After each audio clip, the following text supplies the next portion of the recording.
Alternating current topic previous year questions பார்க்கலாம் பாருங்க. First question, the RMS value of potential difference V shown in figure is dash அப்படின்னு கேட்டிருக்காங்க. So இப்போ வந்து நம்ம RMS potential கண்டுபிடிக்கணும். ஸோ RMS potential கண்டுபிடிக்கிறது என்ன ஃபார்முலா அப்படின்னு பார்த்தீங்கன்னா VRMS ஸ்கொயர் அப்படின்னு எடுத்துக்கலாம். இதுக்கு என்ன ஃபார்முலா பார்த்தீங்கன்னா இங்கே VRMS ஸ்கொயர் இல்லாமல் இங்கே இப்படி எடுத்துக்கிட்டீங்கன்னா VRMS எடுத்துட்டீங்கன்னா integral 0 to t v square dt divided by t போட்டு இது வந்து ஸ்கொயர் ரூட்ல போட்டுருக்கோம். இது வந்து ஸ்கொயர் ரூட்ல இப்படி போடலாம். ஓகேங்களா? இப்போ வந்து integral 0 to t v square dt என்றது இது area of the potential time graph. அப்போ பொட்டன்ஷியல் டைம் கிராஃப் ஏரியா பார்த்தீங்கன்னா 0ல இருந்து t/2 வரைக்கும் ஏரியா வந்து எவ்வளவு வந்திருக்குன்னு பார்த்தீங்கன்னா இதை ஸ்கொயர் பண்ணிக்கணும். நம்ம இதை ஸ்கொயர் பண்ணியிருந்தோம்னா இந்த மாதிரி கிடைச்சிருக்கும். இப்போ இது v0 ஸ்கொயர் அப்படின்னு கிடைச்சிருக்கும். இந்த இது ஸ்கொயர் பண்ணா இந்த வேல்யூ கிடைச்சிருக்கும். இந்த ஏரியா கிடைச்சிருக்கும். அப்ப அந்த ஏரியா என்ன வந்திருக்கு சொல்லுங்க. ஏரியா வந்து v0 ஸ்கொயர் இன்டு டைம் வந்து t/2, அதாவது லெங்த் இன்டு பிரெத். இந்த பிரெத் வந்து v0 ஸ்கொயர்னு போட்டுக்கோங்க, பிரெத் வந்து t/2ன்னு போட்டுக்கோங்க, divide by total time t போட்டு ஸ்கொயர் ரூட்னு எடுத்துக்கலாம். இப்போ இந்த t கேன்சல் பண்ணிடுங்க. அப்போ v0 ஸ்கொயர் ரூட் எடுத்தா v0 கிடைக்குது. இந்த 2 ரூட் எடுத்தோம்னா நமக்கு √2 கிடைக்குது. ஸோ தட் RMS பொட்டன்ஷியல் இந்த क्वेश्चनக்கு ஆன்சர் என்ன பாத்தீங்கன்னா ஆப்ஷன் சி வந்து கரெக்டான ஆன்சர் அப்படின்னு எடுத்துக்கலாம். நெக்ஸ்ட் क्वेश्चन பாருங்கப்பா. In an AC circuit, IRMS and I0 are related as. IRMS என்றது உங்களுக்கு தெரியும் RMS current, I0 என்றது என்ன சொல்லுங்க peak current. RMS currentக்கும் peak currentக்கும் என்ன ரிலேஷன் சொல்லுங்க. அதாவது peak current is equal to √2 times of RMS current அப்படின்னு வந்திருக்கும். அப்படின்னா RMS current is equal to இந்த √2 இங்க கீழே வந்துருமா. ஸோ அப்போ I0 by √2 அப்படின்னு நமக்கு ஆன்சர் கிடைக்குது. ஸோ ஆன்சர் வந்து இந்த செகண்ட் கொஸ்டினுக்கு வந்து ஃபோர்த் ஆப்ஷன் வந்து கரெக்டான ஆன்சர்னு எடுத்துக்கலாம். நெக்ஸ்ட் கொஸ்டினை பாருங்க.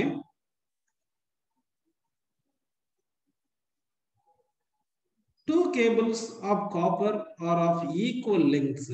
One of them has a single wire of area of cross section A, while other has 10 wires of cross sectional area A by 10 each.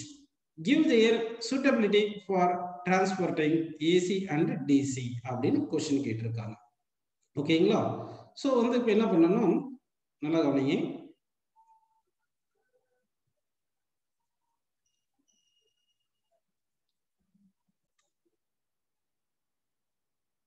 So நம்ம இந்த கொஸ்டினுக்கு எப்படி எடுத்துக்கிறோம்னா ஆல்டர்னேட்டிங் கரண்ட் வந்து சர்ஃபேஸ் ஆஃப் தி வயர்ல தான் pass ஆகும். ஆனால் வந்து direct current வந்து என்ன ஆகும்னா உங்களுக்கு along the solid, அதாவது ஃபுல்லா complete inside the wire also DC current pass ஆகும். அப்போதான் இங்க ரெண்டு கேஸ் எடுக்கிறோம். ஃபர்ஸ்ட் கேஸ்ல ஒரு ஏரியா வந்து ஏ அப்படின்ற ஏரியா ஆஃப் கிராஸ் செக்ஷன்ல இருக்கிற ஒயர் எடுத்துக்கிறோம். இன்னொரு கேஸ்ல ஒரு 10 ஒயர்ஸ் இந்த மாதிரி ஒரு area of cross section A by 10 எடுத்துக்கிறோம். அப்படி எடுத்தோம்னா ரெண்டு கேஸ்லயும் total area of cross section same ஆயிருக்கு. டிசி கரண்ட் வந்து என்ன ஆகும்னா உங்களுக்கு through area of cross section pass ஆகும். அப்படின்னா ஃபர்ஸ்ட் ஒயர் ஏரியாவும் செகண்ட் 10 ஒயரோட ஏரியாவும் சேமா இருக்குனால டிசி கரண்ட் வந்து ரெண்டுத்துலயுமே ஈக்குவலா தான் பாஸ் ஆயிருக்கும். ஆனா ஆல்டர்னேட்டிங் கரண்ட் எடுத்தீங்கன்னா சர்ஃபேஸ் ஆஃப் தி ஒயர்ல தான் பாஸ் ஆயிருக்கும். இப்போ வந்து ஃபர்ஸ்ட் ஒயர்ல இருக்கிற சர்ஃபேஸ் ஏரியா, ஃபர்ஸ்ட் ஒயர்ல இருக்கிற சர்ஃபேஸ் ஏரியா இருக்குங்களா, சர்ஃபேஸ் ஏரியா விட இந்த செகண்ட் 10 ஒயர்ஸ் எடுத்தோம்னா இதுல சர்ஃபேஸ் ஏரியா அதிகமா இருக்கும். ஏன்னா நிறைய ஒயர்ஸா ஸ்பிளிட் பண்ணி வச்சிருக்கோம். அப்படின்னா செகண்ட் கேஸ்ல ஆல்டர்னேட்டிங் கரண்ட் பாஸ் ஆகிறது வந்து கிரேட்டர் தென் ஃபர்ஸ்ட் கேஸா இருக்கும். அப்படின்னா எப்படி இருக்குன்னா மல்டிபிள் ஸ்ட்ராண்ட்ஸ் எடுக்கும்போது அதுல ஏசி கரண்ட் அதிகமா பாஸ் ஆயிருக்கும். டிசி கரண்ட் ரெண்டுத்துலயுமே சேமா தான் இருக்கும். ஏன்னா வந்து ஏரியா ஆஃப் கிராஸ் செக்ஷன் ரெண்டு கேஸ்ல ஈக்குவலா இருக்கு அப்படின்னு நம்ம எடுத்துக்கலாம். ஸோ இந்த கொஸ்டினுக்கு ஃபர்ஸ்ட் ஆப்ஷன் கரெக்டான எடுத்துக்கலாம். அடுத்த கொஸ்டின் பாருங்க. A coil of self-inductance F is connected in series with a bulb B and an AC source. Brightness of the bulb decreases when அப்படின்னு கேட்டிருக்காங்க. அதாவது வந்து ஒரு காயில் நம்ம எடுத்துக்கிறோம். இப்போ இது ஒரு காயில் எடுத்துங்க, அதோட ஒரு பல்பை கனெக்ட் பண்றோம். பல்புன்னா அது ஒரு ரெசிஸ்டன்ஸ், அந்த ஃபிலமெண்ட் இருக்கு இல்லையா, அப்ப ரெசிஸ்டன்ஸ் இருக்குன்னு அர்த்தம். காயில்னா இண்டக்டர் இருக்குன்னு அர்த்தம், அதாவது இண்டக்டன்ஸ் இருக்குன்னு அர்த்தம். இப்போ இது எங்க கனெக்ட் பண்ணியிருக்கோம், ஏசி சோர்ஸ்க்கு இப்படி கனெக்ட் பண்ணியிருக்கோம். புரியுதுங்களா உங்களுக்கு? ஸோ இப்போ வந்து இப்படி கனெக்ட் பண்ணும்போது brightness of the bulb decrease ஆகணும். அப்போ எப்போ டிக்ரீஸ் ஆகும் அப்படின்னு பாத்தீங்கன்னா கெபாசிட்டன்ஸ், ஃபர்ஸ்ட் ஆப்ஷன் பாருங்க, capacitance of reactance X = XL is included in the same circuit சொல்லியிருக்காங்க. அதாவது கெபாசிட்டன்ஸ் இன்க்ளூட் பண்ணோம்னா X = XL இன்க்ளூட் பண்ணிட்டா என்ன ஆயிரும் நம்மளுக்கு எஃபெக்டிவ் ரியாக்டன்ஸ் வந்து, அதாவது X XL கேன்சல் ஆயிட்டு மொத்தமே இங்க இந்த சோர்ஸ்ல இருக்கிற EMF எவ்வளவு இருக்கோ அவ்வளவு ரெசிஸ்டன்ஸ்ல வந்துடும். அதனால பிரைட்னஸ் குறையாது, கூடிரும். செகண்ட் ஆப்ஷன் பாருங்க, iron rod is inserted in the coil. ஒரு அயன் ராடை வந்து காயில்ல வந்து இப்படி இன்சர்ட் பண்றீங்க. கரெக்டாக அயன் ராடை வந்து காயில்ல இன்சர்ட் பண்ண என்ன ஆகும்னா அந்த self inductance, effective self inductance கூடிரும். நமக்கு இண்டிவிஜுவல் இஎம்எஃப் என்ன பார்த்தீங்கன்னா -L/dI/dt தெரியும் இல்லையா? அப்போ இந்த செல்ஃப் இண்டக்டன்ஸ் கூடிச்சுன்னா அப்போ இஎம்எஃப் அக்ராஸ் தி இண்டக்டர் வந்து இன்க்ரீஸ் ஆயிரும். அப்படின்னா ரெசிஸ்டன்ஸ்ல பொட்டன்ஷியல் டிஃபரன்ஸ் குறைஞ்சிடும். அப்போ பொட்டன்ஷியல் டிஃபரன்ஸ் அக்ராஸ் பல்ப் வந்து டிக்ரீஸ் ஆயிரும். புரியுதுங்களா? அப்போ பொட்டன்ஷியல் டிஃபரன்ஸ் குறைஞ்சுன்னா பவர் ஈக்குவல் டு V²/R தானே. Resistance of the bulb to not change. அப்போ potential across the bulb change ஆயிடுச்சுன்னா அப்போ பவர் டிக்ரீஸ் ஆயிரும்.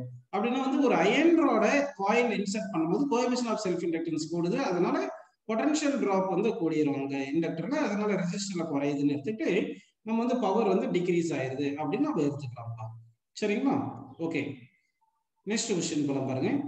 அதே frequency of the AC source decrease இருக்கு இல்லைங்களா? frequency டிக்ரீஸ் பண்ணா என்ன ஆயிரும்னா கோஎஃபிஷியன்ட் ஆஃப் அந்த இஎம்எஃப் அக்ராஸ் தி இண்டக்டர் இருக்கு இல்லையா, that is equal to I into XL தான வரும். XL-க்கு வந்து என்ன வந்துரும் சொல்லுங்க, 2πf ன்னு தெரியும் உங்களுக்கு ஃபார்முலா. இந்த F டிக்ரீஸ் ஆயிருச்சுன்னா அப்போ இஎம்எஃப் அக்ராஸ் தி இண்டக்டர் குறைஞ்சிரும். அதனால பொட்டன்ஷியல் டிஃபரன்ஸ் அக்ராஸ் ரெசிஸ்டன்ஸ் கூடிரும். அப்படி கூடிச்சுன்னா என்ன ஆயிரும்னா உங்களுக்கு பவர் கூடிரும். ஸோ அதுவும் வரக்கூடாது. அதே மாதிரி நம்பர் ஆஃப் டர்ன்ஸ் இந்த காயில் சொல்லியிருக்காங்க. நம்பர் ஆஃப் டர்ன்ஸ் இந்த காயில் சேஞ்ச் பண்ணா இந்த XL-க்கு வந்து L into 2πf இந்த ஃபார்முலா தெரியும். கரெக்ட் தானே? இது ஒரு ஃபார்முலா தெரியும் உங்களுக்கு. அந்த L-ன்றது நம்பர் ஆஃப் டர்ன்ஸ் டிபெண்ட் பண்ணியிருக்கு. கோஎஃபிஷியன்ட் ஆஃப் செல்ஃப் இண்டக்டன்ஸ் வந்து நம்பர் ஆஃப் டர்ன்ஸ் டிபெண்ட் பண்ணியிருக்கு. அப்போ நம்பர் ஆஃப் டர்ன்ஸ் டிக்ரீஸ் பண்ணா coefficient of self inductance decrease ஆயிரும், XL டிக்ரீஸ் ஆயிரும். அதனால EMF across the inductor decrease ஆயிரும். ஸோ அப்போ பல்ப்ல வந்து ரெசிஸ்டன்ஸ் அங்க பொட்டன்ஷியல் டிஃபரன்ஸ் அக்ராஸ் ரெசிஸ்டன்ஸ் கூடிரும். ஸோ பிரைட்னஸ் கூடிரும். அதனால இந்த क्वेश्चनக்கு செகண்ட் ஆப்ஷன் மட்டும் தான் கரெக்டான ஆன்சர் அப்படின்னு நம்ம எடுத்துக்கிறோம். நெக்ஸ்ட் क्वेश्चन பாருங்க. தி current I in an AC circuit with inductance coil varies with time according to the graph given below அப்படின்னு சொல்லியிருக்காங்க. பாருங்க, கரண்ட் வந்து ஃபர்ஸ்ட் இன்க்ரீஸ் ஆகுது, 0ல இருந்து இன்க்ரீஸ் ஆகுது, அடுத்து டிக்ரீஸ் ஆகுது. இங்க வந்து என்ன சொல்லியிருக்காங்கன்னா AC circuit with inductance coil அப்படின்னு நம்ம கொடுத்துருக்காங்க. இப்போ ஏசி சர்க்யூட் வித் இண்டக்டன்ஸ் காயில்னா AC circuit contains pure inductor எப்படி இருக்குன்னு சொல்லுங்க உங்களுக்கு. அதாவது பொட்டன்ஷியல் லீட்ஸ் தி கரண்ட் அப்படின்னு சொல்லியிருப்பாங்க. அப்ப கரண்ட் மினிமமா இருந்தா பொட்டன்ஷியல் எப்படி இருக்கணும், மேக்ஸிமமா இருக்கணும். கரெக்டுங்களா? பொட்டன்ஷியல் லீட்ஸ் தி கரண்ட் அப்படின்னு சொல்லியிருக்காங்க. அப்படின்னா இங்க எலிமினேஷன் மெத்தட்ல பார்த்தோம்னா இந்த option B, option C, option D இது மூணுலயும் பாத்தீங்கன்னா கரண்ட் மினிமமா இருக்கும்போது பொட்டன்ஷியலும் பாருங்க மினிமமாவே இருக்கு. அதனால இந்த கிராஃப் வந்திருக்காது. ஸோ ஃபர்ஸ்ட் கிராஃப்ல தான் பாத்தீங்கன்னா கரண்ட் வந்து மினிமமா இருக்கும்போது பொட்டன்ஷியல் வந்து மேக்ஸிமமா இருக்கு. ஓகேங்களா? அதனால ஃபிஃப்த் क्वेश्चனுக்கு நம்ம என்ன பண்ணிடலாம்னா ஃபர்ஸ்ட் ஆப்ஷன் எடுத்துக்கலாம். ஸோ இதை நம்ம என்ன புரிஞ்சுக்கணும், ஏசி சர்க்யூட்ல வந்து பியூர் இண்டக்டர் இருந்துச்சுன்னா பொட்டன்ஷியல் அக்ராஸ் இண்டக்டர் வந்து என்ன ஆகும் உங்களுக்கு, leads the current by 90 degree அப்படின்னு தெரியும். சரிங்களா? அப்போ கரண்ட் மினிமமா இருந்துச்சுன்னா பொட்டன்ஷியல் மேக்ஸிமமா இருக்கும் அப்படின்றத நம்ம புரிஞ்சுக்கணும்ப்பா. நெக்ஸ்ட் क्वेश्चन பாருங்க. A 40 microfarad capacitor is connected to a 200 volt 50 Hz AC supply. The RMS value of the current in the circuit is nearly dash அப்படின்னு கேட்டிருக்காங்க. ஸோ இப்போ வந்து நமக்கு என்ன கேட்டிருக்காங்க, RMS கரண்ட் கேட்டிருக்காங்க. இப்போ வந்து ஒரு கெபாசிட்டர் வந்து கனெக்டட் டு 200 வோல்ட் அப்படின்னாவே இந்த ரேட்டட் பொட்டன்ஷியல் வந்து RMS பொட்டன்ஷியல் தான். ஃப்ரீக்வன்சி வந்து 50 Hz கொடுத்துருக்காங்க, கெபாசிட்டன்ஸ் வந்து 40 மைக்ரோஃபாரட் கொடுத்துருக்காங்க. ஸோ இப்போ நம்ம சால்வ் பண்ணலாம் பாருங்க. RMS கரண்ட்டுக்கு என்ன ஃபார்முலா பார்த்தீங்கன்னா VRMS divided by இது என்ன பண்ணணும்னா கெபாசிட்டிவ் ரியாக்டன்ஸ் எடுத்துக்கணும். ஏன்னா வந்து கெபாசிட்டர் மட்டும் தான் கனெக்ட் பண்ணியிருக்காங்க. கெபாசிட்டிவ் ரியாக்டன்ஸ்க்கு என்ன ஃபார்முலா சொல்லுங்க, 1/C ஒமேகா அப்படின்றது உங்களுக்கு தெரியும். ஸோ அப்போ வந்து VRMS divide by capacitive reactance பிளேஸ்ல 1/C ஒமேகா போட்டீங்கன்னா இந்த C ஒமேகா மேல போயிடும் இல்லையா. So that IRMS is equal to VRMS into C omega வந்துடும். So V into C into omega value 2πf அப்படின்னு நம்ம போட்டுக்கலாம். ஓகேங்களா? இப்போ வந்து நமக்கு VRMS 200 கொடுத்துருக்காங்க, ஃப்ரீக்வன்சி வந்து 50 கொடுத்துருக்காங்க, கெபாசிட்டன்ஸ் வந்து C கொடுத்துருக்காங்க. புரியுதுங்களா உங்களுக்கு? ஸோ இது எல்லாமே இந்த ஈக்குவேஷனை நம்ம சப்ஸ்டிட் பண்ண போறோம். I is equal to V வந்து எவ்வளோப்பா 200 இன்டு C வந்து 40 microfarad. So 40 into 10⁻⁻6 into 2π into F எவ்வளோ 50 ஹெர்ட்ஸ் அப்படின்னு கொடுத்துருக்காங்க. சரி, புரியுதுங்களா உங்களுக்கு? இப்போ இங்க பாருங்க, இங்க ஒரு 0, இங்க ஒரு 0, இங்க 2 0. அப்போ 10⁻4 இந்த 10⁻⁻6 கேன்சல் பண்ணா 10⁻⁻2 இருக்கு. இப்போ இங்க 2 இன்டு 4 என்ன வருது 8, 8 இன்டு 2 16, இந்த 16 இன்டு 5 என்ன வந்திருக்கும் உங்களுக்கு 18 வருது. 80 இன்டு இந்த 2π மல்டிப்ளை பண்ணிருக்கு. ஸோ அப்புறம் மல்டிப்ளை பண்ணிட்டு இந்த 10⁻⁻2 மல்டிப்ளை பண்ணணும். இது எல்லாமே சிம்பிளை பண்ணியிருந்தீங்கன்னா உங்களுக்கு என்ன ஆன்சர் வந்திருக்கும் அப்படின்னு பார்த்தோம்னா வந்து இந்த 6th क्वेश्चனுக்கு 2.5 அப்படின்னு நியர்லி வந்திருக்கும். ஓகேங்களா? ஸோ அப்போ வந்து ஆன்சர் வந்து என்ன பண்ணலாம் 2.5 ஆம்பியர் நியர்லி அப்படின்னு எடுத்துக்கலாம். யூனிட் வந்து ஆம்பியர்னு எடுத்துங்க. நெக்ஸ்ட் கொஸ்டின் பாருங்க. A small signal voltage V0 sin omega t is applied across an ideal capacitor அப்படின்னு சொல்லியிருக்காங்க. ஒரு அதாவது ஏசி பொட்டன்ஷியல் வந்து நம்ம என்ன பண்ணியிருக்கோம்னா கெபாசிட்டர் கனெக்ட் பண்ணியிருக்கோம். அப்போ வந்து ஏசி சோர்ஸ் வந்து கெபாசிட்டர் கனெக்ட் பண்ணா கெபாசிட்டர் என்ன பண்ணணும், கெபாசிட்டர் வந்து potential lags the current by 90 degree ன்னு வரும். Potential lags the current by 90 degree ன்னு வரும். ஸோ அப்படி பார்த்தீங்கன்னா ஓவர் ஏ ஃபுல் அந்த ஆப்ஷன் இங்கே கொடுக்கல. Potential lags the current by 90 degree கொடுக்கல இங்க. அடுத்து வந்து பார்த்தீங்கன்னா கெபாசிட்டர் வந்து கெபாசிட்டரும் இண்டக்டரும் என்ன பண்ணணும்னா எனர்ஜி வந்து லாஸ் பண்ணாது கம்ப்ளீட் சைக்கிள்ல. ஏன்னா எனர்ஜி லாஸ்ட்டுக்கு என்ன ஃபார்முலா, அதாவது பவர் ஆவரேஜ் பவர் லாஸ்ட்டுக்கு என்ன ஃபார்முலா பார்த்தீங்கன்னா IRMS into VRMS into cos pi அப்படின்னு தெரியும். இந்த பை வேல்யூ எவ்வளோ பார்த்தீங்கன்னா இந்த potential lags the current by 90 degree தெரியுங்க பை பை 2. அப்போ வந்து காஸ் பை பை 2 எவ்வளோப்பா 0 வருது. அதனால ஆவரேஜ் பவர் கன்சியூம்டு வந்து 0 இருக்குதுனால கம்ப்ளீட் ஒரு சைக்கிள்ல வந்து பவர் கன்சியூம்டு என்ன ஆயிரும் சொல்லுங்க 0 அப்படின்னு வந்துடும். ஸோ அப்படின்னா over a full cycle the capacitor C does not consume any energy from the voltage source அப்படின்னு நம்ம அசியூம் பண்ணிக்கணும். நெக்ஸ்ட் கொஸ்டின் பாருங்க. In an AC circuit an alternating voltage 200√2 sin 100t அதாவது I0 sin omega t ன்னு assume பண்ணிக்கீங்க. அப்போ peak current வந்து peak voltage alternating voltage என்ன கொடுத்துருக்காங்க, பீக் வோல்டேஜ் வந்து 200√2 ஒமேகா வந்து 100 எடுத்துங்க. is connected to a capacitor of capacity 1 microfarad. The RMS value of the current in the circuit ன்னு கேட்டிருக்காங்க. ஸோ ஆல்ரெடி பார்த்த கொஸ்டின் தான். ஆனால் இங்கே வந்து என்னது, இது பீக் வோல்ட் கொடுத்துருக்காங்க. இது வந்து ஒமேகா, சரிங்களா, சைன் ஒமேகா டி, அதாவது V0 சைன் ஒமேகா டி எடுக்கணும். அப்படின்னா peak potential is equal to 200√2 வந்திருக்கு. இதுல இருந்து ஆர்எம்எஸ் பொட்டன்ஷியல் வேணும் அப்படின்னா வந்து என்ன பண்ணுவோம், 200√2 டிவைட் பை √2 போட்டுங்க. ஏன்னா V0 பை √2 தான் RMS potential. So RMS potential 200 கிடைச்சிருக்கு. அடுத்து ஒமேகா 100 கொடுத்துருக்காங்க. கெபாசிட்டன்ஸ் வந்து 1 மைக்ரோஃபாரட் கொடுத்துருக்காங்க. நமக்கு ஐஆர்எம்எஸ் வேணும். ஐஆர்எம்எஸ் என்ன ஃபார்முலா சொல்லுங்க, VRMS divided by capacitive reactance. கரெக்டுங்களா? அந்த கெபாசிட்டிவ் ரியாக்டன்ஸ் வேல்யூ எவ்வளவு தெரியும், 1/c ஒமேகா தெரியும். இந்த c ஒமேகா மேல போயிடும். ஸோ அப்போ ஐஆர்எம்எஸ் ஈக்குவல் என்ன வர சொல்லுங்க, விஆர்எம்எஸ் இன்ட்டு c ஒமேகா வந்திருக்கு. விஆர்எம்எஸ் எவ்வளவு கொடுத்துருக்காங்க, 200 வந்திருக்கு, 200 volt into c எவ்வளோப்பா 1 microfarad 10⁻⁻6 into omega எவ்வளவு வந்திருக்கு, 100 வந்திருக்கு. கரெக்டுங்களா? சரி, இப்போ இந்த 2 0 இங்க 2 0 கேன்சல் பண்ணா 10⁻⁻6 கேன்சல் பண்ணா இங்க -2 வந்திருக்கும். அப்போ 2 × 10⁻⁻2 வந்திருக்கு. இப்போ இது எப்படி எழுதிக்கலாம், 20 × 10⁻⁻3 20 × 10⁻³ எழுதலாம் இல்லையா? அப்போ 10⁻³ மில்லின்னு எழுதிக்கலாம். யூனிட் வந்து ampere. So that milli ampere, 20 milli ampere is the correct answer. Next question பாருங்க. A capacitor of capacity C has reactance X. If capacitance and frequency become double, then reactance will be அப்படின்னு கேட்டிருக்காங்க. So இப்போ வந்து new capacitance வந்து 2x the initial capacitance போட்டுங்க. அதே மாதிரி new frequency வந்து 2x the initial frequency. ஏன்னா டபுள் பண்ணிட்டு தான் சொல்லிட்டாங்க. நம்ம கெபாசிட்டிவ் ரியாக்டன்ஸ்க்கு என்ன ஃபார்முலா, 1/c ஒமேகா. c ஒமேகான்றது c × 2πf போட்டுங்க. Omega value 2πf. இப்போ xc பை நியூ xc, அதாவது நியூ ரியாக்டன்ஸ் பார்த்தோம்னா ரியாக்டன்ஸ் வந்து inversely proportional to capacitance and inversely proportional to frequency. அப்போ inverse ratio of capacitance and inverse ratio of frequency அப்படின்னு வந்திருக்கும். கரெக்ட்டுங்களா? ஸோ அப்படி பார்த்தீங்கன்னா c' வந்து 2c, f' வந்து 2f டிவைட் பை cfன்னு இருக்கு. இந்த c கேன்சல் பண்ணிடலாம், ff கேன்சல் பண்ணிட்டீங்கன்னா initial reactance by new reactance இருக்கு இல்லையா, தட் இஸ் ஈக்குவல் என்ன வருது, 4 வந்திருக்கு. அப்போ நியூ ரியாக்டன்ஸ் என்ன வந்திருக்கும், இனிஷியல் ரியாக்டன்ஸ் பை 4 அப்படின்னு கிடைச்சிருக்கு. ஸோ அப்போ அந்த ஆன்சர் என்ன ஆன்சர் வருது பாருங்க. அப்போ வந்து 9th கொஸ்டினுக்கு வந்து நமக்கு ஆப்ஷன் சி வருது. ஏன்னு பார்த்தீங்கன்னா கெபாசிட்டிவ் ரியாக்டன்ஸ் வந்து இஸ் ஈக்குவல் 1/c × 2πf தானே. அப்படின்னா c f inversely proportional to capacitive ரியாக்டன்ஸா இருக்கு. அப்போ c அண்ட் f இன்க்ரீஸ் பண்றோம் அப்படின்னா x டிக்ரீஸ் ஆகும். அது பார்த்ததுமே நம்ம வந்து ஆப்ஷன் ஏவும் ஆப்ஷன் டியும் வரக்கூடாதுன்னு நமக்கு தெரியும். ஏன்னா வந்து கெபாசிட்டன்ஸ் ரியாக்டன்ஸ் வந்து டிக்ரீஸ் ஆகும், ஏன்னா ஃப்ரீக்வன்சி கெபாசிட்டன்ஸ் இன்க்ரீஸ் ஆகுது அப்படின்னு நமக்கு புரிஞ்சிருக்கும். ஸோ தட் ஆப்ஷன் சி வந்து கரெக்டான ஆன்சர். நெக்ஸ்ட் क्वेश्चन பாருங்க. A series LCR circuit is connected to an AC voltage source.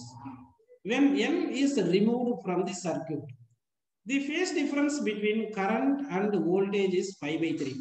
If instead of C is removed from the circuit, the phase difference is again pi by 3 between current and voltage. The power factor of the circuit is dash கேட்டிருக்காங்க. சரி, இப்போ வந்து நம்ம என்ன பண்ணலாம்னா நல்லா கவனிங்க. இப்போ ரெசிஸ்டன்ஸ் இப்படி இருக்கு. ஃபர்ஸ்ட் வந்து L ரிமூவ் பண்ணிட்டாங்க. L ரிமூவ் பண்ணிட்டா என்ன இருக்குன்னா உங்களுக்கு கெபாசிட்டிவ் ரியாக்டன்ஸ் மட்டும் இருந்திருக்கும். இப்படி இருக்கும்போது இந்த ஃபேஸ் டிஃபரன்ஸ் எவ்வளவு சொல்லியிருக்காங்கன்னா pi by 3 ன்னு சொல்லியிருக்காங்க. கரெக்ட்டுங்களா? அப்படின்னா வந்து நமக்கு என்ன பண்ணலாம், xc divided by r is equal to இங்க tan pi by 3 ன்னு போட்டுருக்கோம்னா அப்ப xc is equal என்ன வந்திருக்கும் சொல்லுங்க, r into tan pi by 3 ன்னு வந்திருக்கும். இது ஃபர்ஸ்ட் இது முடிஞ்சு. செகண்ட் கேஸ்ல என்ன சொல்றாங்க, c ரிமூவ் பண்ணாலும் எப்படி இருக்கு, ஃபேஸ் டிஃபரன்ஸ் pi by 3 தான் இருக்கு. அப்ப c ரிமூவ் பண்ணும்போது ரெசிஸ்டன்ஸ் எப்படி இருக்கு, இண்டக்டர் மட்டும் இருந்திருக்கும். அப்ப இண்டக்டர் மட்டும் இருந்துச்சுன்னா அதுக்கு இண்டக்டிவ் ரியாக்டன்ஸ் XL ன்னு போட்டுக்கலாம். இப்போ ரிசல்டன்ட் இருக்கு இல்லீங்களா, இந்த ஃபேஸ் டிஃபரன்ஸ் என்ன சொல்லியிருக்காங்க 5 by 3 ன்னு சொல்லியிருக்காங்க. Again face difference 5 by 3. So இந்த கேஸ்ல திருப்பி நம்ம என்ன பண்ணலாம், XL divided by R is equal to tan pi by 3 ன்னு எழுதிக்கலாம். சோ அப்ப இதுல இருந்து XL is equal to என்ன வருது, R into tan pi by 3 ன்னு வந்திருக்கு. புரியுதுங்களா உங்களுக்கு? சரிப்பா. அப்படின்னா XL ம் XC யும் ஈக்குவலா இருக்கு. XL ம் XC யும் ஈக்குவலா இருக்கு. அப்ப XL and XC ஈக்குவலா இருக்கு. ஆனா அது ரெண்டுமே ஆப்போசிட்டா தானே இருக்கும். ஃபேஸ் டிஃபரன்ஸ் 180 டிகிரி தானே. அப்படின்னு இருக்கும்போது இந்த XL ம் XC யும் கேன்சல் ஆயிடும். கரெக்ட்டுங்களா? கேன்சல் ஆயிருச்சுன்னா அப்ப என்ன ஆயிருது, உங்களுக்கு Z is equal to R அப்படின்னு கிடைச்சிடும். ஓகேங்களா? அப்ப பவர் ஃபேக்டருக்கு என்ன formula, cos pi is equal to R by Z ன்னு வந்துரும். இங்க Z is equal to R ன்னு போட்டோம்னா R cancel, so that power factor is 1. So in this question வந்து இந்த क्वेश्चनக்கு வந்து பவர் ஃபேக்டர் என்ன வருது, 1 ன்னு வருது. நீங்க புரிஞ்சிருக்கணும், Z வேல்யூ என்ன ஆச்சுன்னா square root of R square plus XL minus XC whole ஸ்கொயர்னு உங்களுக்கு தெரியும். கரெக்ட்டுங்களா? இப்போ XL ம் XC ஈக்குவலா இருக்கிறதுனால இந்த XL minus XC வந்து 0 ஆயிரும். அதனால Z equal to square root of R square வரதுனால இது ரூட் எடுத்துட்டோம்னா Z is equal to R வந்திருக்கு.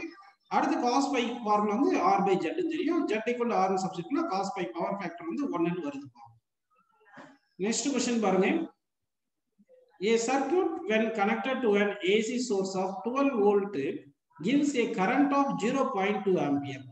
The same circuit when connected to a DC source of 12 volt gives a current of 0.4 ampere. This circuit is அப்படின்னு கேட்டிருக்காங்க. So அப்போ நல்லா கவனிங்க, ஒரு சர்க்யூட் வந்து ஏசி சோர்ஸ் கனெக்ட் பண்றாங்க, அடுத்து வந்து டிசி சோர்ஸ் கனெக்ட் பண்ணியிருக்காங்க. சரி, இப்போ வந்து நல்லா கவனிக்கணும்.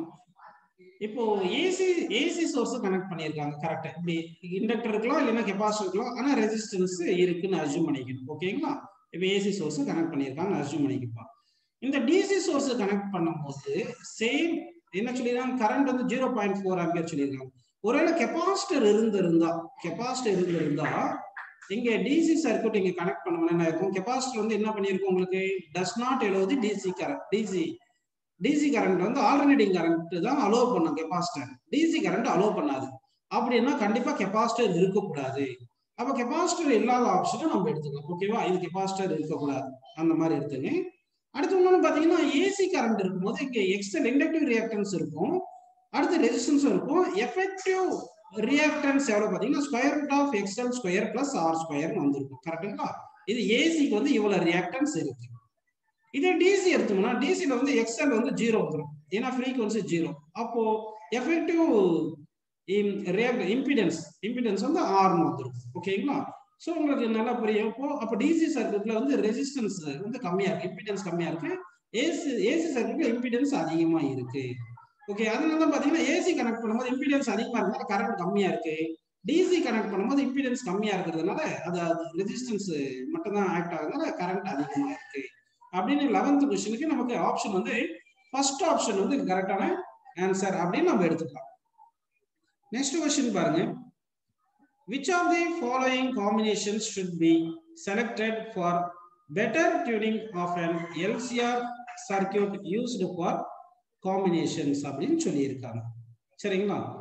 இப்போ வந்து இந்த குவாலிட்டி ஃபேக்டர் அதிகமா இருந்துச்சுன்னா அது பெட்டர் காம்பினேஷன் எடுத்துக்கலாம். அப்போ குவாலிட்டி ஃபேக்டருக்கு என்ன ஃபார்முலா நம்ம சொல்லிருந்தோம், 1 by R square root of L by C. புரியுதுங்களா? இப்போ இந்த ஒவ்வொரு வேல்யூ இதுவும் R L C இது சப்ஸ்டிட் பண்ணி பார்க்கணும். R value, L value, C value substitute பண்ணி பாருங்க. அப்படி சப்ஸ்டிட் பண்ணி பாத்தீங்கன்னா இந்த Q ஃபேக்டர் எந்த ஆப்ஷனுக்கு அதிகமா வருதோ அதுதான் பெட்டர் ஃபார் கம்யூனிகேஷன் அப்படின்னு நம்ம எடுத்துக்கணும். ஓகேங்களா? சோ அந்த மாதிரி பார்த்தோம்னா இது சப்ஸ்டிட் பண்ணி பார்க்கும்போது ஆப்ஷன் சிக்கு தான் வந்து என்ன ஆகுதுன்னா உங்களுக்கு இந்த Q ஃபேக்டர் அதிகமா வரும், கிரேட்டர் வேல்யூ வரும். அதனால வந்து இந்த ஆப்ஷன் சி வந்து கரெக்டான ஆன்சர் அப்படின்னு நம்ம எடுத்துக்கலாம். நெக்ஸ்ட் क्वेश्चन பேர்லாம் பாருங்க. A series RC circuit is connected to an alternating voltage source. Consider two situations. When capacitor is air filled, when capacitor is mica filled, current through the resistor is I and voltage across capacitor is V அப்படின்னு எடுத்துருக்காங்க. அப்படின்னா வந்து நல்லா கவனிங்க, ஒரு capacitor resistance எடுத்திருக்கோம். இப்போ வந்து இது என்ன பண்ணியிருக்கோம், கனெக்ட் பண்ணியிருக்கோம். ஓகேங்களா? இப்போ வந்து பாத்தீங்கன்னா இந்த கெபாசிட்டர் இருக்கு இல்லைங்களா, கெபாசிட்டருக்கு வந்து கெபாசிட்டன்ஸ் வந்து உங்களுக்கு தெரியும், ஏர் இருக்கும்போது கெபாசிட்டன்ஸ் கம்மியா இருக்கும். இதே மைக்கா ஃபில் பண்ணியிருந்தா கெபாசிட்டன்ஸ் அதிகமா இருக்கும். கரெக்டுங்களா? ஏன்னா கெபாசிட்டன்ஸ் இஸ் ஈக்குவல் என்ன formula, epsilon R into epsilon naught A by D, இந்த ஃபார்முலா உங்களுக்கு தெரியும். ஓகேப்பா? ஸோ இப்போ கெபாசிட்டன்ஸ் வந்து உங்களுக்கு புரிஞ்சிருச்சு. உங்களுக்கு எக்ஸ் இருக்கு இல்லையா, கெபாசிட்டிவ் ரியாக்டன்ஸ் வந்து 1/C ஒமேகா. அப்போ சி வந்து ஏர் கம்மியா இருக்கிறதுனால கெபாசிட்டிவ் ரியாக்டன்ஸ் வந்து ஏருக்கு அதிகமா இருக்கும். அப்போ capacitive reactance in air is greater than capacitive reactance in mica அப்படின்னு எடுத்துக்கலாம். ஓகேங்களா? இங்க எஃபெக்டிவ் இம்பிடன்ஸ் பார்த்தோம்னா Z is equal to square root of R square plus XC square வந்துரும். அப்படின்னா Z வந்து இம்பிடன்ஸ் வந்து எப்படி இருக்குன்னா உங்களுக்கு ஏர்ல வந்து கிரேட்டர் தென் மைக்கால இருக்கும். ஏன்னா ஏர்ல தான் கெபாசிட்டிவ் ரியாக்டன்ஸ் அதிகமா இருக்கு. அப்போ இம்பிடன்ஸ் அதிகமா இருந்தா கரண்ட் கம்மியா இருக்கும். கரண்ட் இந்த ஏர்ல இருக்கும்போது ஏர், அதாவது கெபாசிட்டர்ல வந்து ஏர் ஃபில் பண்ணியிருக்கும் போது கரண்ட் கம்மியா இருக்கும். இதே மைக்கால இருக்கும்போது கெபாசிட்டர் வந்து கெபாசிட்டர் மைக்கா ஃபில் பண்ணும்போது கரண்ட் அதிகமா இருந்திருக்கும் அப்படின்னு எடுத்துக்கணும். ஸோ கரண்ட், ஸோ இந்த ஆப்ஷன் கரண்ட்டுக்கு இல்லை. சரி, நெக்ஸ்ட் வந்து பாத்தீங்கன்னா இந்த கெபாசிட்டன்ஸோ ரெசிஸ்டன்ஸ் சீரீஸ்ல இருக்கனால கரண்ட் சேமா தான் இருக்கும். அப்போ potential difference across the capacitor என்ன சொல்லுங்க, I இன்டு எக்ஸ்சின்னு போடணும். கரெக்டுங்களா? சரி, அப்போ பொட்டன்ஷியல் டிஃபரன்ஸ் வந்து எக்ஸ்சி கிரேட்டரா இருந்துச்சுன்னா பொட்டன்ஷியல் டிஃபரன்ஸ் கிரேட்டரா இருக்கும். அப்போ கெபாசிட்டிவ் ரியாக்டன்ஸ் வந்து ஏர்ல இருக்கும்போது அதிகமா இருக்கு. அதாவது கெபாசிட்டர் வந்து ஏர் ஃபில்ட் பண்ணும்போது கெபாசிட்டிவ் ரியாக்டன்ஸ் அதிகமா இருக்கு, மைக்கா ஃபில் பண்ணும்போது கெபாசிட்டிவ் ரியாக்டன்ஸ் கம்மியா இருக்கு. அதனால potential across the capacitor when capacitor filled by air வந்து greater than potential difference across the capacitor when capacitor is filled by mica அப்படின்னு நம்ம எடுத்துக்கணும். ஸோ அப்போ இந்த கொஸ்டினுக்கு ஆன்சர் வந்து என்ன ஆன்சர் பார்த்தீங்கன்னா ஃபோர்த் ஆப்ஷன் வந்து கரெக்டான ஆன்சர் அப்படின்னு நம்ம எடுத்துக்கலாம். ஓகேங்களா? நெக்ஸ்ட் கொஸ்டின் பேர்லாம் பாருங்க.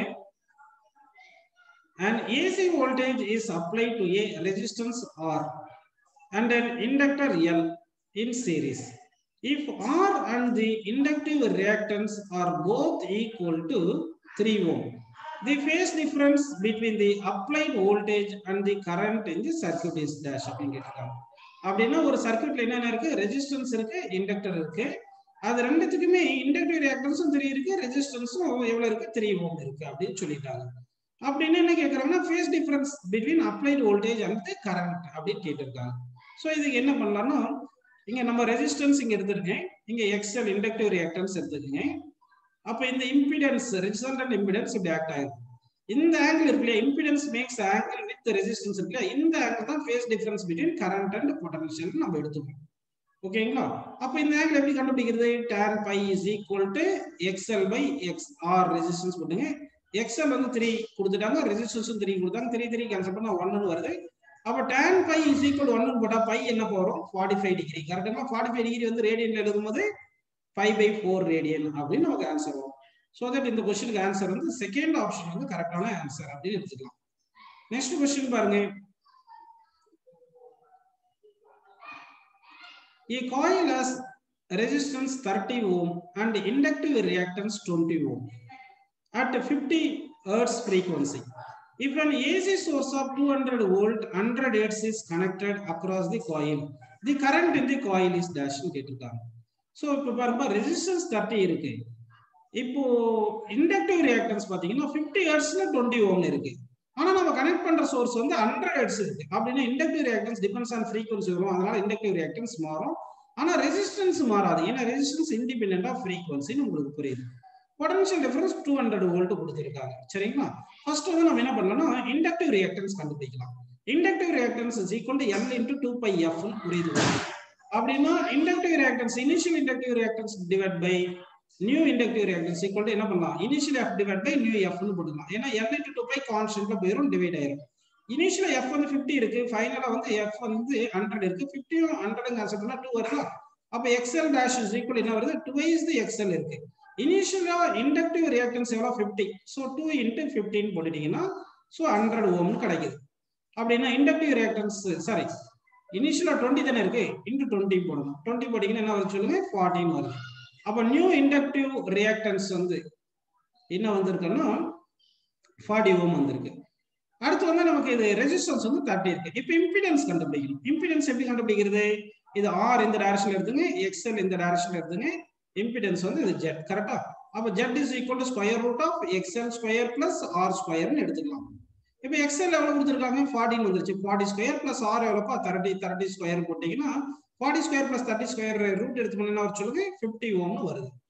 இப்போ கரண்ட் வேணும் நமக்கு. கரண்ட்க்கு என்ன formula? Potential divide by impedance. Potential எவ்வளவு கொடுத்திருக்காங்க சொல்லுங்க? 200 வோல்ட் கொடுத்திருக்காங்க.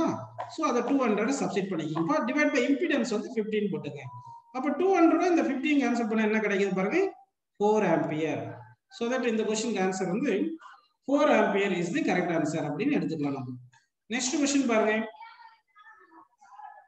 In the given circuit, the reading of voltmeter V1 and V2 are 300 volt each. The reading of the voltmeter V3 and ammeter A respectively கேட்டிருக்காங்க. So உங்களுக்கு வந்து இந்த potential diagram, phasor diagram தெரியும் இல்லையா? பொட்டன்ஷியல் அக்ராஸ் தி இண்டக்டரும் potential across the கெபாசிட்டரும் phase difference by 180 degree வரும். இப்போ இது வந்து பொட்டன்ஷியல் அக்ராஸ் ரெசிஸ்டன்ஸ் போட்டுங்க. இப்போ பொட்டன்ஷியல் அக்ராஸ் இண்டக்டர் வந்து 300 வோல்ட்னு சொல்லியிருக்காங்க. பொட்டன்ஷியல் அக்ராஸ் கெபாசிட்டரும் 300 வோல்ட் சொல்லிட்டாங்க. ஏன்னா V1 தான் அக்ராஸ் இண்டக்டர்னு வருது. இது V1. அக்ராஸ் கெபாசிட்டர் தான் V2. அப்போ இது ரெண்டுமே ஈக்குவல் அண்ட் ஆப்போசிட்டா இருந்தால கேன்சல் ஆயிரும். அப்படின்னா சோர்ஸ் பொட்டன்ஷியல் 220 வோல்ட்டா? அப்படின்னா எஃபெக்டிவா V3 வந்து எவ்வளவு வரணும்னா 220 தான் வந்திருக்கும். அப்படின்னா வந்து அந்த third volt metre measures potential 220 னு வருது. இப்போ வந்து அதே மாதிரி XL XC பாத்தீங்கன்னா XL XC ஈக்குவல் அண்ட் ஆப்போசிட்டா கேன்சல் ஆயிரும். கரெக்ட்டுங்களா? அந்த R இருக்கு. ஏன்னா வந்து potential across inductor and capacitor ஈக்குவல்னா கெபாசிட்டர் அதே மாதிரி என்ன ஆயிரும்? XL XC கேன்சல் ஆயிரும். அப்படின்னா இம்பிடன்ஸ் வந்து R னு வருது. இப்போ கரண்ட்க்கு என்ன ஃபார்முலா பாத்தீங்கன்னா பொட்டன்ஷியல் பை நம்ம ரெசிஸ்டன்ஸ் பண்ணோம். பொட்டன்ஷியல் எவ்வளவு? 220 வோல்ட் கரெக்ட்டா? ரெசிஸ்டன்ஸ் எவ்வளவுப்பா? ரெசிஸ்டன்ஸ் 100 கொடுத்திருக்காங்க. சோ டிவைட் பை 100 னு போடுங்க. சோ சால்வ் பண்ணா என்ன வருது? 2.2 ஆம்பியர் கிடைச்சிருக்கு. அப்படின்னா V3 வந்து மெஷர்ஸ் பொட்டன்ஷியல் அதாவது வோல்ட்மீட்டர் 3 மெஷர்ஸ் 220 வோல்ட். அடுத்து அங்க கரண்ட் இந்த அம்மீட்டர் வந்து இதுல இருக்கு. இது LCR சீரிஸ்ல இருக்கனால எல்லாத்துலயும் இண்டக்டர் கெபாசிட்டர் ரெசிஸ்டன்ஸ் இது எல்லாத்துலயும் ஈக்குவல் கரண்ட் தான் வந்துரும். So that option second option வந்து கரெக்டான ஆன்சர்னு எடுத்துக்கலாம். நெக்ஸ்ட் क्वेश्चन பாருங்க. What is the value of inductance L for which the current is maximum in a series LCR circuit with C equal to 10 microfarad and omega equal to 1000 per second அப்படின்னு சொல்லியிருக்காங்க. சரிங்களா? Okay, இது solve பண்ணலாம் பாருங்க. இப்போ வந்து நம்ம என்ன பண்ணோம்? கரண்ட் வந்து கண்டுபிடிக்கணும். இப்போ LCR சொல்லிடும் கரண்ட் மேக்ஸிமமா இருக்கணும். அப்படிதானே பாருங்க? சரி, அப்போ கரண்ட் வந்து மேக்ஸிமமா இருக்கணும்னா இங்க என்னென்ன கொடுத்திருக்காங்க சொல்லுங்க? 10 மைக்ரோஃபாரட் இது கொடுத்திருக்காங்க. இங்க வந்து என்ன சொல்லியிருக்காங்க? 1000 ஹெர்ட்ஸ் சொல்லிட்டாங்க. ஓகே,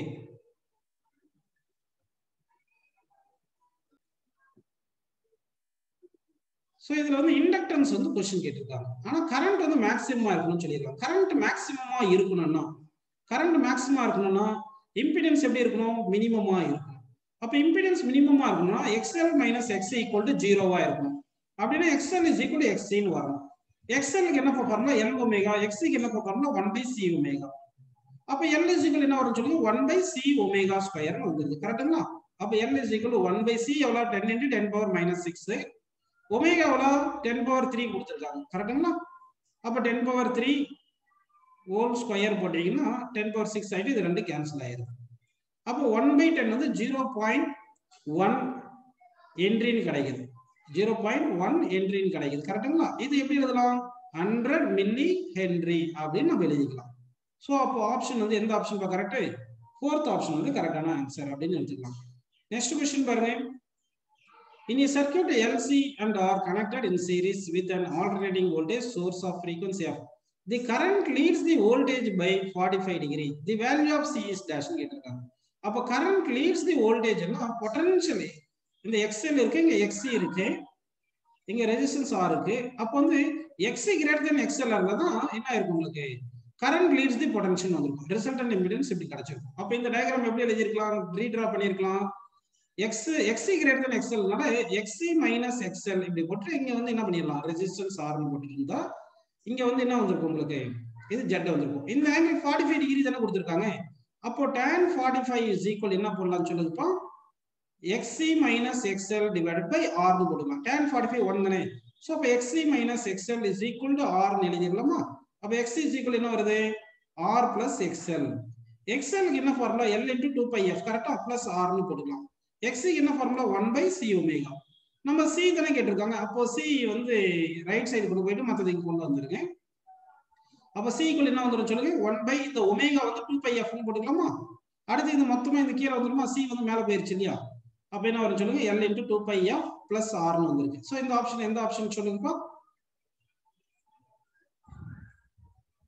ஓகே, இந்த क्वेश्चनக்கு வந்து நமக்கு ஆன்சர் வந்து என்ன வருது பாத்தீங்கன்னா, fourth ஆப்ஷன் வந்து கரெக்ட்டான ஆன்சர் அப்படினு எடுத்துக்கலாம். ஓகேங்களா. சரிப்பா. நெக்ஸ்ட் क्वेश्चन பாருங்க. The value of quality factor is கேட்டிருக்காங்க. Value of quality factor. Quality factor என்ன formula, potential across inductor divided by resistance போடலாம். அப்படி இல்லனா potential across capacitor by resistance போடலாம். potential across inductor by potential across resistance, இல்லனா potential across capacitor by potential across resistance. potential என்ன formula, I into XL divided by I into R. அதே மாதிரி இங்க என்ன பண்ணலாம், I into XC divided by I into R போடலாம். இப்போ I காமனா கேன்சல் பண்ணிருங்க. அப்ப XL க்கு என்ன formula, L omega divide by R வருது. XC க்கு என்னது 1 by C omega, 1 by C omega into R வருது. புரியுதுங்களா உங்களுக்கு. அப்படினா இந்த क्वेश्चनக்கு ரெண்டு ஆப்ஷன் கரெக்ட்டா வருது. ஆப்ஷன் A வும் கரெக்ட்டா வருது, ஆப்ஷன் B யும் கரெக்ட்டா வருது. So quality factor L omega by R சொல்றா, இல்லனா 1 by C ஒமேகா R அப்படினு எடுத்துக்கலாம். நெக்ஸ்ட் क्वेश्चन பாருங்க. And series LCR circuit is connected to a source of AC current. At resonance, the phase difference between applied voltage and the current in the circuit னு கேட்டிருக்காங்க. அப்போ வந்து இங்க வந்து current இந்த டைரக்ஷன்ல இருக்கு. VR potential difference VR across resistance இப்படி இருக்கும். Potential difference across inductor 90 degree leads the current இருக்கும். Potential difference across capacitance வந்து 90 degree lags the current. ஆனா அண்டர் ரெசோனன்ஸ்ல வந்து இங்க ரெசோனன்ஸ் என்ன சொல்லிருக்காங்க, அண்டர் ரெசோனன்ஸ்ல potential difference across inductor equal to capacitor வந்துரும் இல்லையா. சோ இண்டக்டர்ல பொட்டன்ஷியலும் கெபாசிட்டர்ல பொட்டன்ஷியல் ஈக்குவலா இருக்குனால கேன்சல் ஆயிருச்சுனா அப்ப எஃபெக்டிவ் பொட்டன்ஷியல் எப்படி வந்திருக்கும், ஈக்குவல் டு VR தான் வந்திருக்கும். அப்படினா பொட்டன்ஷியலுக்கும் கரண்ட்டுக்கும் ஃபேஸ் டிஃபரன்ஸ் என்ன வந்திருக்கு சொல்லுங்க, 0 ஃபேஸ் டிஃபரன்ஸ் அப்படினு கிடைச்சிருக்கு. சோ இந்த क्वेश्चनக்கு ஆன்சர் வந்து செகண்ட் ஆப்ஷன் வந்து கரெக்ட்டான ஆன்சர். நெக்ஸ்ட் क्वेश्चन பாருங்க. An inductor 20 millihenry, capacitor 100 microfarad and a resistance 50 ohm are connected in series across a source of EMF V equal to 10 sin 314t. The power loss in the circuit கேட்டிருக்காங்க. அப்ப power loss in the circuit என்ன formula எடுக்கணும், power is equal to நம்ம VRMS into IRMS into cos pi னு போட்டுக்கணும். கரெக்ட்டுங்களா. இந்த IRMS வந்து VRMS by Z போட்டுக்கலாமா. அப்ப VRMS square divided by Z. ஏன்னா IRMS பிளேஸ்ல VRMS by Z போட்டது. cos pi க்கு என்ன ஃபார்முலா, R by Z. இப்போ நமக்கு வந்து இது V0 வந்து 10 ன்னு கொடுத்திருக்காங்க. V0 வந்து 10 ன்னு எடுத்துக்கிட்டோம்னா அப்ப VRMS = 10 by root ன்னு கிடைச்சிருச்சு. இப்போ ரெசிஸ்டன்ஸ் வந்து 50 ஓம் கொடுத்திருக்காங்க. இந்த Z எப்படி கண்டுபிடிக்கிறதுனா Z is equal to square root of XL minus XC whole square plus R square ன்னு போடணும். கரெக்ட்டுங்களா.